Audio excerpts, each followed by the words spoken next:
I am joined by Dmitry Babich, who is a longtime journalist, and you will frequently see him appear on Peter Lavelle's show Crosstalk, which I must admit I frequently watch, and you should too. It is a very, very interesting show. Dmitry, thank you so much. Now, we had you here with us last month, and you provided a unique historical perspective, giving us some background to the Macenti case, I believe, which was an example of another exile or would-be exile, an asylee, who was stuck in an embassy for even more years than Julian has been already.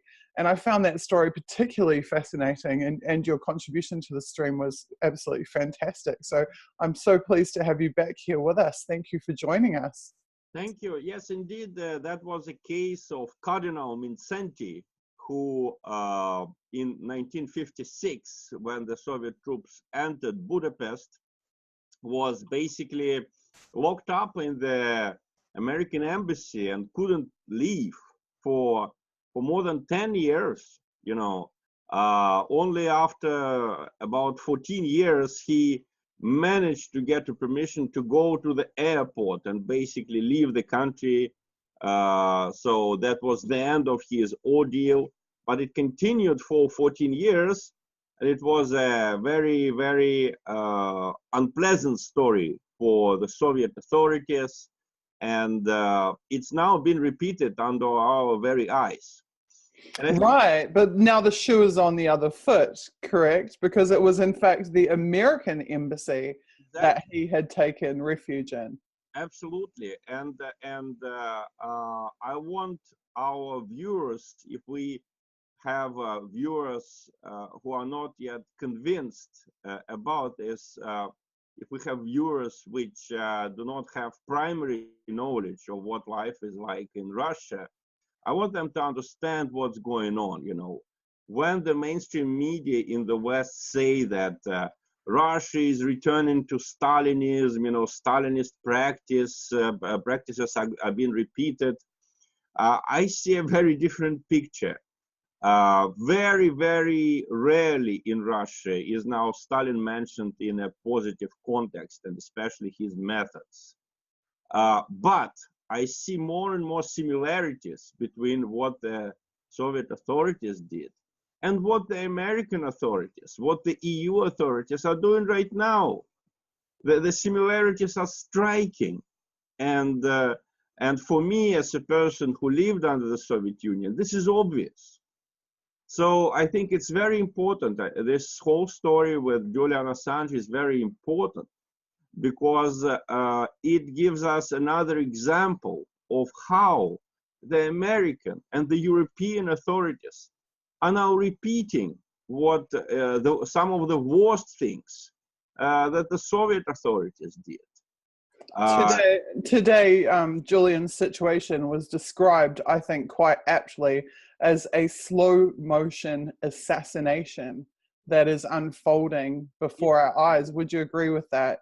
It's true, but it fits a very general pattern. I mean, let me just remind you, Michael Flynn, who basically was fired, and his whole career, his life was ruined. Why? Because he talked to the Russian ambassador. Of course, now the mainstream media is going to say, oh, Dmitry Babich is lying. He was fired because he didn't inform the vice president properly about his talk to the Russian ambassador. Well, this is baloney, because Molotov's wife, Vyacheslav Molotov's wife, was put in jail for talking to the Israeli ambassador, and as Stalin said, not informing properly the Soviet authorities, including himself, Joseph Stalin. So, of course, when you want to punish someone for talking to foreigners, especially for talking to a foreign ambassador, you don't say that you put him or her in jail for talking to a foreign ambassador. You come up with some sort of an excuse. You didn't come clean on this. You didn't tell the whole truth. But the story remains the same, you know. These are very important features of a totalitarian, unfree society. People are punished for talking to foreigners. People are punished for providing information that can be used outside the country, not used by the authorities, but obviously used by the authorities' critics inside the country and outside it. And that's exactly the story of Julian Assange. That's exactly the story. But he is like a global dissident. He is a dissident to all of the West, not only to the Australian government or to the British government or to the American government. He is a dissident to the global West, and he is being punished as a dissident by the global West. It's not just the United States. Well, of course, the United States is taking a lead. I mean, if Julian is going to be destroyed, we all know, it's public knowledge that the US is preparing documents for an accusation against him. It became apparent in April that they are doing that. But you know, the Department of Justice has been preparing paperwork for going after Assange since 2010. Since 2010, since the very beginning of his activity. And he's been accused, I think, he's been accused. If we look at the media campaign against him, not only by the United States, he's been accused by the global West because the war in Iraq, even if some Western countries did not participate, it was a global move. It was a global invasion by the global West. It was not just the United States and the UK. Okay, they took the lead. But if we look at the contingents, if we look at the campaign that prepared the invasion of Iraq, it was the work of all of the Western nations and their allies, including such small countries as Georgia or Lithuania, you know, which later came to Afghanistan for the second time. Can you imagine what a pathetic story that is? The Lithuanian and the Georgian soldiers, they were in Afghanistan with the Soviet army in the 80s, and they lost dozens dead there.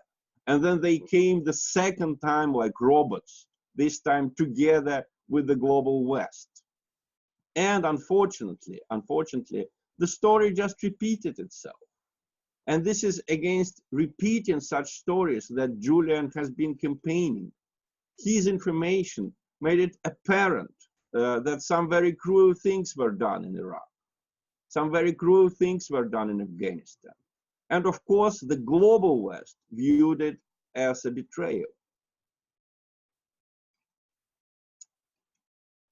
Of course, and I think that it was John Pilger at the Sydney rally in support of Julian Assange last June 19th, who made very plain that Julian's integrity in publishing and in his methodology and in his principles, he feels have alienated much of the Western press because it shows them up for what they have not been doing and for the courage they have not displayed and the bravery they do not have. Would you agree with that? You are absolutely right. Assange, let me remind you how he started his career. I mean, the idea to show how the Australian authorities dealing with family disputes, how they didn't do their job. That was the root idea of his campaign, you know, to show not only the government's actions, but also the government's inactions. And the wars in Iraq and in Afghanistan, why they were important? They were almost not opposed by societies in the West. I think that this is the reason why Libya became possible, why Ukraine became possible when basically the global West created a conflict out of nothing, you know. With Ukraine, they just convinced themselves that they could change regime there without Russia reacting, that all of Ukraine's problems were connected with President Yanukovych. So they went in, and society did not resist because society was not used to resisting. The invasion of Afghanistan in 2001 was applauded by nearly everyone in the West. It seemed to them that this is going to be worked now, just like it worked in 1991 with the Persian Gulf War, maybe with even smaller losses. And the losses are huge. People continue dying in Afghanistan. Of course, the majority are civilians or the fighters opposed to Western occupation, but also the Western soldiers keep dying. And this has not been shown to society. Julian Assange, his action was about showing the government's inaction and about showing the public's apathy. And it's just interesting how the so-called public went after Assange. I remember the article where Assange's name was first used in the negative context. I think it was written by Wesley Clark, the NATO general, the American general who commanded the Western invasion of Yugoslavia in 1999. Wesley Clark wrote that Assange is not a journalist, he is an activist, right? So the whole idea is that if you are an activist, you can operate in the media only in our interests. Our activists are good. Activists who don't agree with us, they are imposters. They're usurping the right that belongs only to our activists.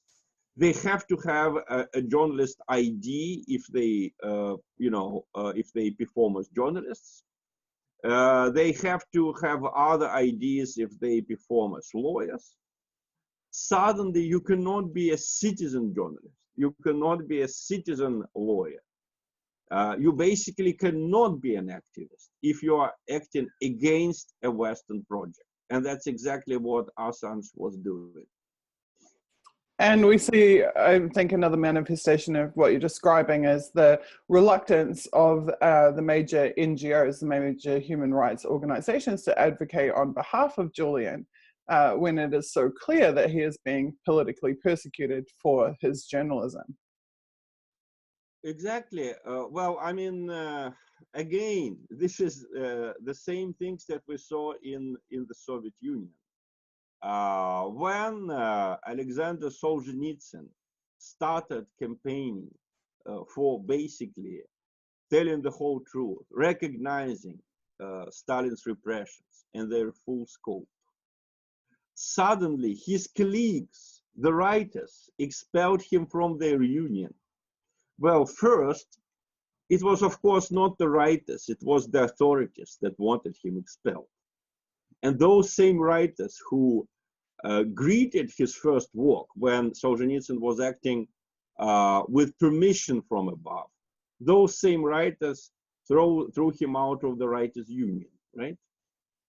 And if you look, the stories of Assange and Solzhenitsyn are very similar because, and the story of Snowden is also like that. Because what happened was that their opponents do not dispute the truth of what all three men reported.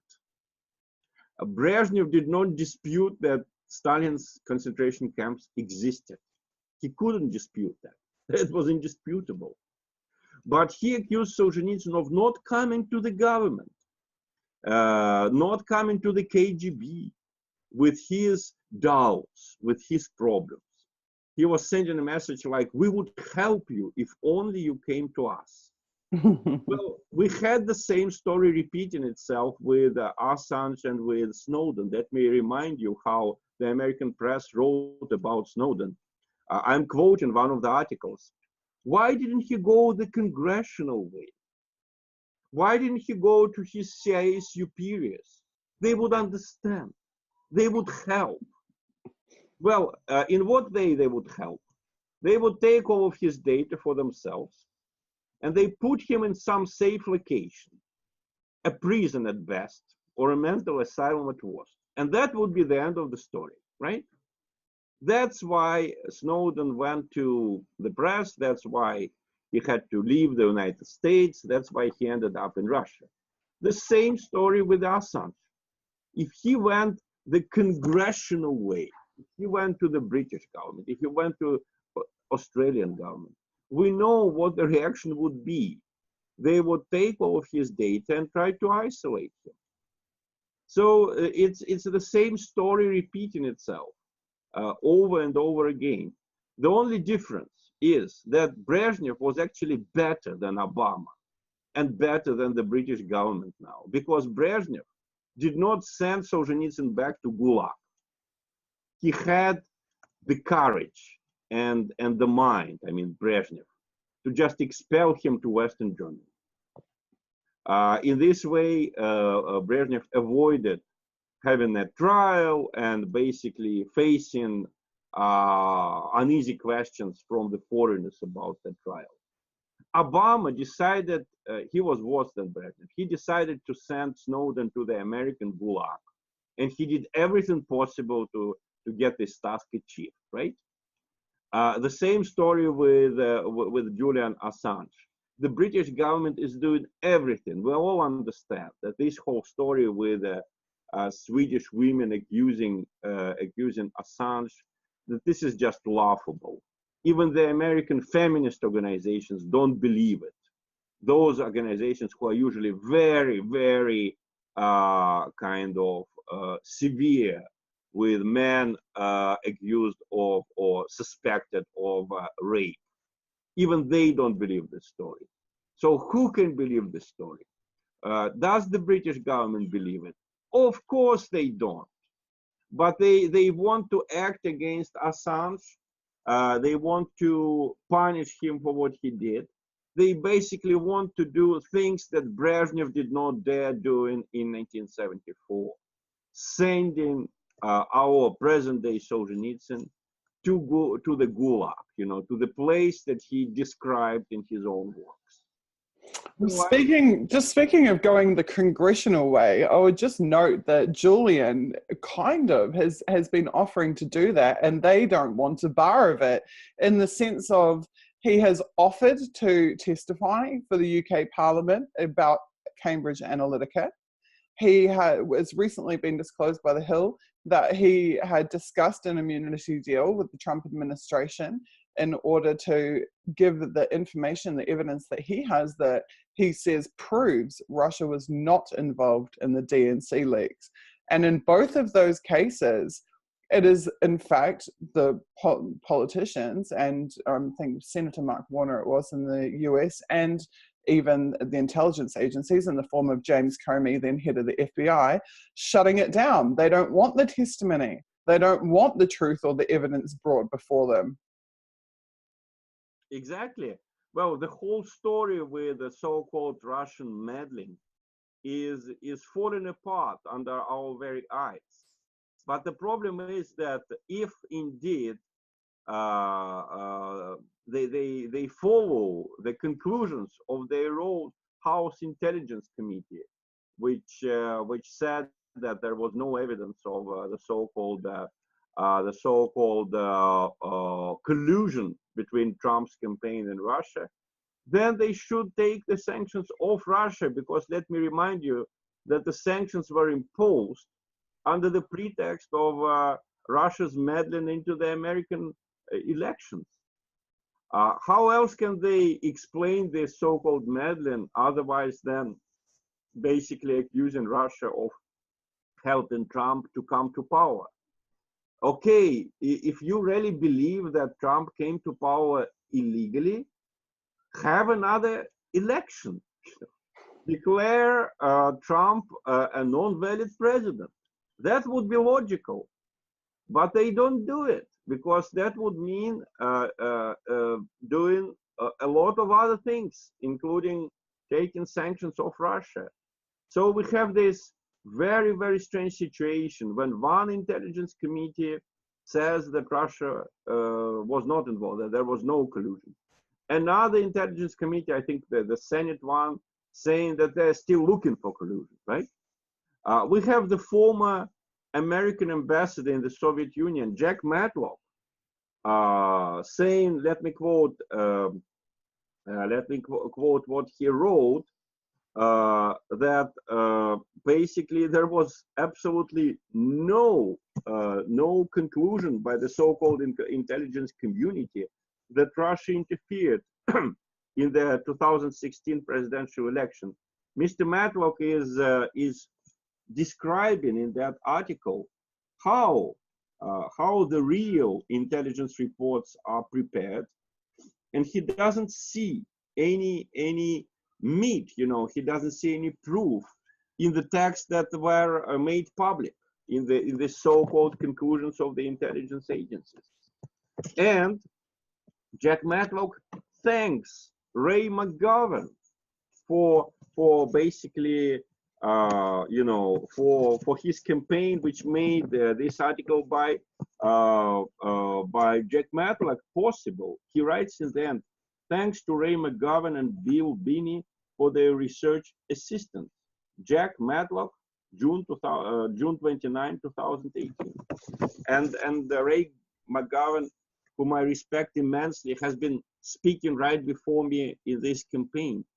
So instead of listening to to the voices of reason, to the voices of logic, the US government keeps bubbling something about Russian meddling, about the need to punish Russia. Punish for what? Punish for something that the House Intelligence Committee did not find, that the Senate Intelligence Committee is still looking for. Why don't we have this Mueller investigation finally come up with something, right? Right. Well, we have the man himself, Julian Assange, at the center of all of this, saying, I have evidence to the contrary, I'm willing to testify, I will work with you and give you this evidence, and these guys don't want to know about it, don't want to hear about it. They talk about Julian constantly, they talk about WikiLeaks constantly, but they will not engage with Julian or with WikiLeaks to find the real truth. Exactly. Well, it's all very, very strange. Instead of investigating, I mean, again, it's the same pattern as with Solzhenitsyn. Did Julian report anything wrong?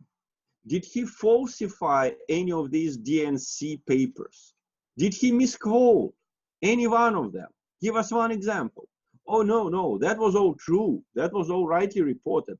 But he interfered with our election, obviously under orders from the Russian government, because he basically showed that that Hillary Clinton's competitor had no chance. See, this is just incredible. Instead of investigating obvious misdeeds of the Democratic establishment, of Bernie Sanders never having a chance, never standing a chance to become a presidential election, the US authorities are going after someone who correctly reported these misdeeds. See, we're going to have, I hope, Daniel Ellsberg speaking about this. Well, I interviewed Daniel actually last night, US time. He was on probably maybe 7 or 8 slots ago. He was absolutely amazing. He was actually Daniel's, my takeaway from that interview was he was saying that he believes that Julian is going to be used as a benchmark, as a precedent, under which more journalists, more publishing organizations will be able to be targeted, persecuted, and restricted. He very much feels that this Julian is the so-called extreme case that would be used to justify a further crackdown right across the press worldwide. You're absolutely right. I think that he will be used, Julian will be used as a precedent to kill Daniel Ellsberg's precedent. Because all the journalists who have at least even a superficial knowledge of media history, they know about Ellsberg papers. They know Ellsberg papers, about Pentagon papers. They know that Ellsberg became a hero, but it was in a very different epoch of American history, right? So they want, the authorities want to create a new precedent, a precedent that would scare the journalists away. Look what may happen to you if you report the truth. We don't even have to falsify the information. We don't even have to prove that you misreported something. We'll just accuse you of being in cahoots with another government. We'll find some very, very strange accusation against you. For example, women accusing you of raping them, and we'll destroy you. And no one and no country will be able to deter us from doing that. That is their message.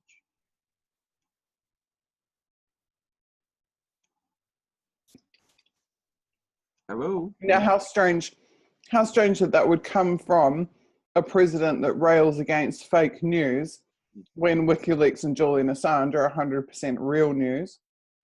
And also, Kim, in his interview, I think he was third on the stream, Kim absolutely railed against Donald Trump. And Kim was a very high-profile supporter of Trump during the Trump campaign. But Kim is disgusted and extremely upset that Donald Trump, as he feels, has, as Kim feels, has betrayed his base, has betrayed his anti-war platform, and has betrayed WikiLeaks and Julian Assange, to whom he should logically owe a significant debt of gratitude. Well, I think we come to a very important point here. I think that basically Daniel Ellsberg worked not just in a different environment under a different president. He worked under a very different ideology. The United States had a different ideology at the time. Now, the United States and the European Union have a totalitarian ideology. I call it ultra-liberalism. I don't like the word neoliberalism because neo just means new. And these guys, first, they don't want to identify themselves in any way. They call themselves normal. But in reality, they are ultra-liberals, the ones who brought once courageous, once sacred slogans of liberalism to an extreme. They made these slogans their own opposite. So by this, you're referring to like Hillary Clinton, classic example, but more broadly, the deep state, what we know as the deep state, correct? Not only the deep state, but all of the American, all of the EU establishment. They have now a very different, very cruel ideology, which unfortunately permeates all spheres of life, including sports, as we have seen during the Olympic Games when we had this campaign against Russia, right? Including art, including especially science, especially the so-called Russian studies, which are completely ideologized now. They are just challenging reality every minute, not even every day, but every minute, presenting Russia as an enemy and as something that Russia certainly is not. And that was a quiet revolution. There was no storming of the Winter Palace. There was no Lenin coming and declaring we're going to live in a different way now, right? It was a quiet process that I think took place somewhere in the starting from the Persian Gulf War and ending with the invasion of Yugoslavia in 1999. But by the end, you know, when this process terminated in the United States, in the EU, they were very different entities from what they were in the 1970s, in the 1980s. They say that they lost fear, you know, like George Bush Sr., he saved us from fear. Now we are free again to attack other countries, you know, the Vietnam syndrome is behind us. But it's not only that. if you look at the big picture, the authorities in the United States, the authorities in the European Union, they are remaking human beings, not just societies. That's why transhumanism is suddenly becoming so popular. And that's why suddenly any kind of doubt about you know, the direction in which the EU and the United States are taking us, that's why any kind of doubt is penalized. But these people you're describing hate Julian, and they hate WikiLeaks. They're immensely threatened by Julian and by WikiLeaks. But Trump now being complicit in the targeting of Julian and WikiLeaks is putting him in the same kettle of fish. And I think that's the point that Kim was making. And Kim was overtly stating that these same people who you're describing have been in opposition to Trump, have been trying to impeach Trump, have been, you know, dragging him through the mud, putting him through the ringer. And yet now Trump is serving their aims effectively in the case of Julian and WikiLeaks. Let me describe what happened in 2016. The ultra-liberals, the people who are really running the United States and the EU and Canada and Australia and Japan, these people expected Hillary to win. You know, Trump was for her a convenient punching bag. That's why they chose him, because he was so rude, you know, so uncouth. They thought that she would defeat him easily, right? Precisely because he was such a provincial, you know, in their view. And then suddenly an unthinkable happened. The punching bag defeated the boxer. They didn't expect it. He was not certified by the ultra liberals as a person who could become the president. So they had hysteria. And in the first days, you probably remember, they seriously discussed simply not recognizing the election or having an impeachment right at that moment, right? Or putting him in jail, you know. Thank God they didn't mention killing him, but there were some circles where seriously people were concerned about an assassination attempt against Trump. Why? He is not a real enemy of the ultra-liberal ideology.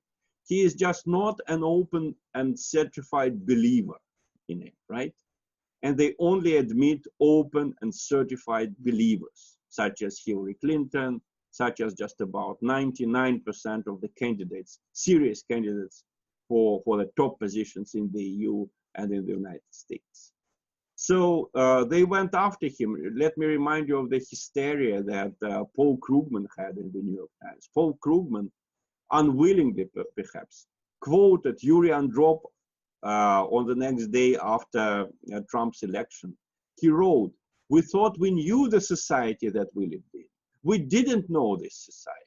This is exactly what Andropov said in 1983 when he came to power, and he ordered his subordinates to have the first honest sociological research in the Soviet Union. So these people, they are not happy with Trump anyway because he was not certified, and they remember their own indecent fear that they felt in the first days of his presidency, or in the first days after he won the election. So Trump basically cracked up to be a convenient, as the Soviet lexicon called it, fellow traveler. He traveled with them right into Syria, you know, bombing the Syrian airbase and later launching a very dangerous cruise missile attack. He didn't stop the drone killings campaign.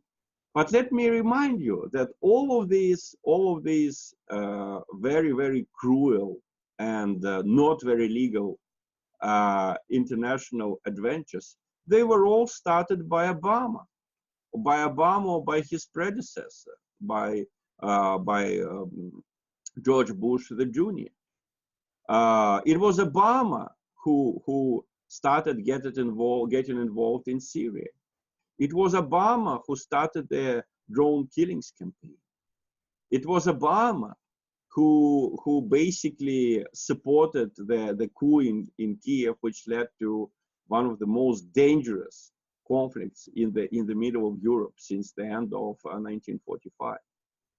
So I'm against this kind of childish attitude that Julian is just targeting bad individuals. Julian is targeting a bad ideology, a dangerous ideology. That's why they're after him. If he had been targeting just Trump, okay, you can insult Trump in any way possible now. Most of the criticism, so-called criticism of Trump from the New York Times and from the Washington Post now is baloney. I mean, it's not factually based, you know. It contradicts the statistics. They have been saying that Trump was going to kill the economy in the next week, you know, after he comes to power. Now the economy is doing much better, but they don't admit it. You know, they keep saying that this is some kind of you know, trick, some kind of misled perception by the public. Why? And why do they get away with this? Because the real ruler of the United States is not Trump. The real ruler is the ultra-liberal ideology. And the EU leaders, please notice this dichotomy. When people say that they are puppets of the US, why would they be insulting Trump the way they do if they were his puppets? This is the problem. They are puppets, but they are not puppets of the American voter. They are not puppets of the elected American president. So why is Trump serving their agenda? Why is he prepared to serve up Julian Assange on a platter to the very same people who've been doing this to him? Well, because it's this ultra-liberal ideology that wants Julian Assange on the plate. And Trump is not a fighter against this ideology. He is, if you want, just an opportunist who represented the people who felt deceived by globalization, who felt deceived by this ultra-liberalism. So he decided to sugar the pill for the American businessmen and partially for the American provincials. The problem is that globalism mistreats provincials everywhere, including its own provincials in the United States and in the EU countries. The transnational big companies, they invest more willingly in densely populated urban centers somewhere in China or in Africa. They don't prefer it to investing in their own province. So Trump basically used, you know, he profited from the anger of the American provincials against this unfair ideology, against this unfair deal. But he doesn't go after the root cause of their suffering. The root cause of their suffering is the domination of Western public life by this ultra-liberalism, by this globalism, call it whatever you want. And he doesn't want really to fight them. He's prepared to, as the Germans say, paktieren with them. He's prepared to sign a pact with them, using Assange as a handy sacrifice for that, you know. What Trump wants to do is to give them Assange, serve him to them on a plate, and in this way to take away some of the criticism against himself. And it's so easy. I mean, American provincials, they can so easily be convinced that Assange did something wrong to the United States, that he uncovered the American agents in Iraq or in Afghanistan. Give us an example of one agent that Julian Assange uncovered, of one person who definitely was arrested or was killed, heaven forbid, by the enemies of the United States using, you know, Julian Assange's information. They didn't give a single example. They say they don't give them because they are so concerned with security, you know. This is classified information. Well, it's a typical feature of a police state. They don't release any information because for them, everything is classified. Everything is secret. As Snowden said, even his lunch plans. Exactly. They have so many enemies that they can't tell you anything. They can't tell you what time it is because it is secret. Or they can't tell it to you because when you report it as a journalist, it will be a different time and you can accuse them of lying, right? This is the kind of absurdities that we're going to hear from them. If you accuse Julian Assange of uncovering American agents, give us an example. You know, that agent is already dead if we believe you that they were killed. There is no reason why you can't name his why you can't give his name. It's not going to hurt him. He or she is already dead. No, we're not going to give you anything. It's classified. It's secret. See? And this whole baloney, they serve it to the American people. They can no longer serve the American people the baloney about the New World Order being beneficial to them, to some people in Wyoming, you know, or in Detroit. American people don't buy it because it's simply not true. You know, look at Detroit. But some people are still prepared to buy the old fairy tale about evil foreign agents who report on our precious agents abroad, right? On our precious reconnaissance heroes, right? We had this same story in the Soviet Union, and it stopped working somewhere in the 80s. I think it will stop working also in the United States, but it will require time and effort because as Singular Lewis wrote, the Americans are so gullible, they are so easy sometimes to convince. It doesn't mean they're bad, they're just gullible, sometimes more gullible than many other nations. Oh, God. So where do we go from here, Dmitry? What do you think is going to happen? Get your crystal ball out. Well, I think that unfortunately the Ecuadorian government will do everything possible to get rid of Julian, to serve him on a plate, as you said, to Sweden, which actually means the United States. And I think there's no much difference if they serve him to the UK or to the United States, or even if they put him in jail somewhere in Sweden. He is not fighting a state. He is fighting a criminal, dangerous, cruel ideology. Unfortunately, there can be little compromise. I mean, Russia has learned it the hard way. Let me remind you of the story. You know, the Russian athletes were accused on basically equally shaky grounds as Julian Assange. No one has seen the Russians tampering with the athletes' you know, analysis. No one has photographed the samples being tampered with. But Russians were accused. Our athletes could not show their flags in South Korea. They could not, you know, their victories could not be praised. We were forced to go through the Olympic Stadium in gray clothes, neutral gray clothes, which reminded me of concentration camp robes. And the Russian authorities, until the end, believed that there could be a compromise, that they would finally understand. Just listen to our arguments. Just look at these beautiful young female athletes. Have pity on them, you know, have understanding for them. No. Why? Because the totalitarian ideology that I just described, ultraliberalism, just like communism in its own time, it permits all spheres of Western society, including sports, including science, including, and in the first place, mass media. So the only thing that can stop them is resistance. That is the truth. That is the public opinion.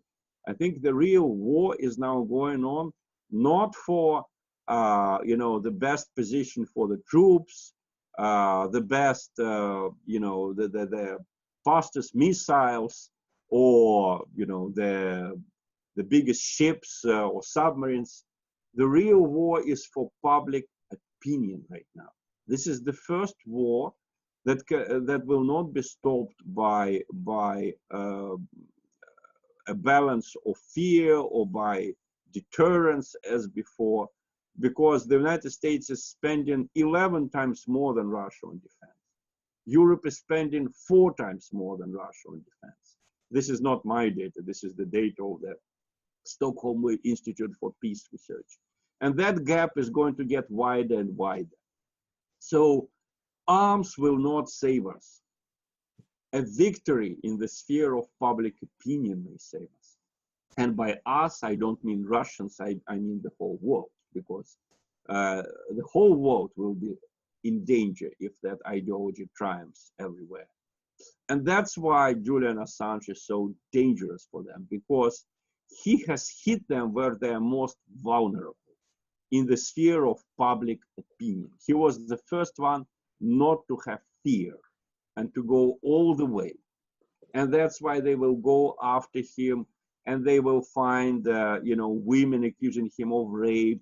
They will find, people whom he supposedly cheated out of their money. They will use anything, anything to destroy him, because they are not even so much afraid of him, they are afraid of the others. So they want to set a very frightening, terrible example to the others. Here is what is going to happen to you if you try to do this.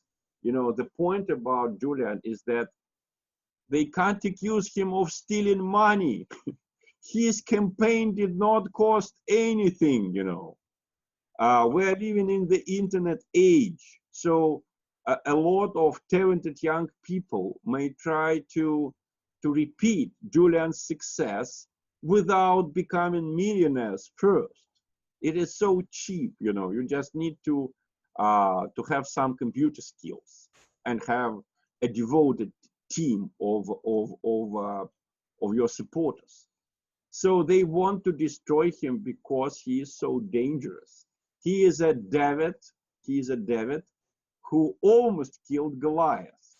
And Goliath wants to make sure that there would be no more Davids, that they see what happened to the first David and that they don't follow suit. Here's hoping. And from a journalistic perspective, do you see a spreading of the type of truth-telling ideology that WikiLeaks has employed? Do you see that, regardless of what happens with WikiLeaks, that there is growth in that space? Absolutely, I see huge growth. Look how many so-called alternative websites we had in the time when Julian started in 2010 and now. I think the difference is manifold, right? And I don't know which technologies are going to be used, but as I told you, since the fight is for public opinion, there will be fighters. There will be fighters going the same way as Julian. And I think the difference is not going to be between left and right. Because as Mark Sleboda, my colleague, has told us many times, he discovered that it is obvious, but few people are able, just to recognize it. It was the center, the so-called center, that attacked Iraq, that attacked Libya, that attacked Ukraine, on top of Mr. Yanukovych. All of these military or covert operations, they were all ordered not by extreme left or by the extreme right. They were ordered by the supposed liberals or social democrats, supposedly moderate mainstream politicians, right? So these people are becoming very dangerous. All the wars all the major wars that have been started recently were started by the so-called collective West. The war in Iraq, the war in Libya, the war in Syria. Okay, they will tell you that the people rebelled, but somehow the people were immediately supported by all of these dozens of Western countries, by just about all of the mainstream media. Suddenly you had arms pouring into the country. And despite the fact that immediately there were terrorist explosions in Damascus near the government buildings, the West continued supporting the insurgents, saying, I read it myself as a version in the British press, that the Syrian government itself blew up its own buildings to make West look bad. See? You know, I think one of the greatest things that someone said tonight about Julian was they said that he's the ultimate non-partisan because he has published leaks about the Bush administration, the Obama administration, and will absolutely, inevitably, about the Trump administration. And Syria is a great example of that, because while he is absolutely exposed through Cablegate and other releases the machinations of the West in the Middle East, he also published the Syria files, and he has equally applied that publishing agenda across the board. I don't know if you can call it non-partisan, because I think that what he is doing and what honest people are doing now, it's not in the name of the left or in the name of the right. They are fighting a totalitarian, dangerous ideology. And can you call it non-partisan? I mean, people in the Soviet Union who operated against the Nazi army in its rear, on the territories occupied by the Germans, they were called partisans. So in a way, we are partisans, we are partisans because we are fighting this ideology. The other thing is that there are honest people from the left fighting it. There are some honest people from the right fighting it.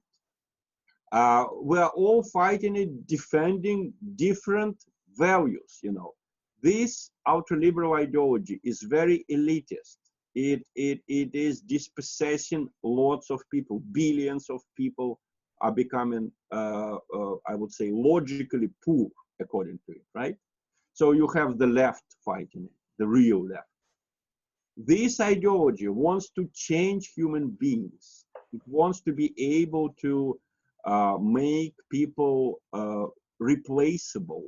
Like, it wants to be able to deploy whole contingents of neutral workers in Africa, in China, wherever they want. If only the taxes are lower there, if only the situation is better, they're prepared to move. They want to have lots of human robots being able to be moved from one country to another. You have the right against this, the right who wants people to preserve their identities, to preserve their personalities, right? This is a very right thing to do, from the political point of view, from the philosophical point of view. You have the Christians decrying this ideology, acting against it, because it wants to change human beings. It wants to make human beings looking not like Jesus Christ, who is inside all of us, but looking like neutral beings that can be used anywhere at any time at your disposal.